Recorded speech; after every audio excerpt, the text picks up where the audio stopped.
उत्पत्ति अध्याय 2। सातवाँ दिन विश्राम।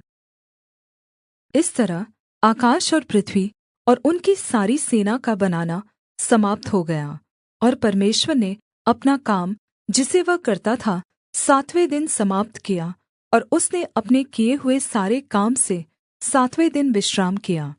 और परमेश्वर ने सातवें दिन को आशीष दी और पवित्र ठहराया, क्योंकि उसमें उसने सृष्टि की रचना के अपने सारे काम से विश्राम लिया। आकाश और पृथ्वी की उत्पत्ति का वृत्तान्त यह है कि जब वे उत्पन्न हुए, अर्थात् जिस दिन यहोवा परमेश्वर ने पृथ्वी और आकाश को बनाया, तब मैदान का कोई पौधा भूमि पर न था, और न मैदान का कोई छोटा पेड़ उगा था, क्योंकि यहोवा परमेश्वर ने पृथ्वी पर जल नहीं बरसाया था, और भूमि पर खेती करने के लिए मनुष्य भी नहीं था, लेकिन कोहरा पृथ्वी से उठता था, जिससे सारी भूमि सिंच जाती थी। मानव जाति का आरंभ। तब यहोवा परमेश्वर ने आदम को भूमि की मिट्टी से रचा और उसके नथनों में जीवन का श्वास फूँक दिया, और आदम जीवित प्राणी बन गया। और यहोवा परमेश्वर ने पूर्व की ओर अदन में एक वाटिका लगाई, और वहाँ आदम को, जिसे उसने रचा था, रख दिया। और यहोवा परमेश्वर ने भूमि से सब भाँति के वृक्ष, जो देखने में मनोहर और जिनके फल खाने में अच्छे हैं, उगाए, और वाटिका के बीच में जीवन के वृक्ष को और भले या बुरे के ज्ञान के वृक्ष को भी लगाया। उस वाटिका को सींचने के लिए एक महानदी अदन से निकली, और वहाँ से आगे बहकर 4 नदियों में बँट गई। पहली नदी का नाम पीशोन है। यह वही है जो हवीला नाम के सारे देश को, जहाँ सोना मिलता है, घेरे हुए है। उस देश का सोना उत्तम होता है, वहाँ मोती और सुलैमानी पत्थर भी मिलते हैं। और दूसरी नदी का नाम गीहोन है। यह वही है जो कूश के सारे देश को घेरे हुए है। और तीसरी नदी का नाम हिद्देकेल है।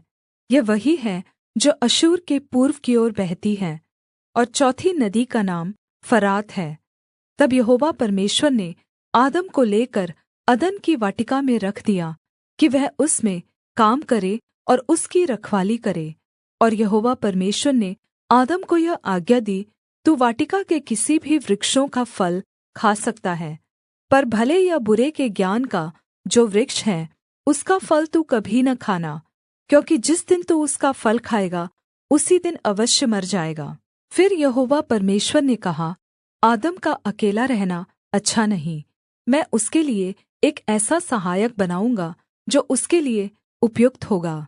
और यहोवा परमेश्वर भूमि में से सब जाति के जंगली पशुओं और आकाश के सब भाँति के पक्षियों को रचकर आदम के पास ले आया कि देखे कि वह उनका क्या-क्या नाम रखता है।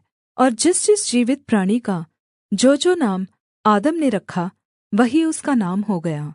अतः आदम ने सब जाति के घरेलू पशुओं और आकाश के पक्षियों और सब जाति के जंगली पशुओं के नाम रखे, परन्तु आदम के लिए कोई ऐसा सहायक न मिला जो उससे मेल खा सके। तब यहोवा परमेश्वर ने आदम को गहरी नींद में डाल दिया, और जब वह सो गया, तब उसने उसकी एक पसली निकालकर उसकी जगह माँस भर दिया। और यहोवा परमेश्वर ने उस पसली को, जो उसने आदम में से निकाली थी, स्त्री बना दिया, और उसको आदम के पास ले आया। तब आदम ने कहा, अब यह मेरी हड्डियों में की हड्डी और मेरे माँस में का माँस है, इसलिए इसका नाम नारी होगा, क्योंकि यह नर में से निकाली गई है। इस कारण पुरुष अपने माता पिता को छोड़कर अपनी पत्नी से मिला रहेगा, और वे एक ही तन बने रहेंगे।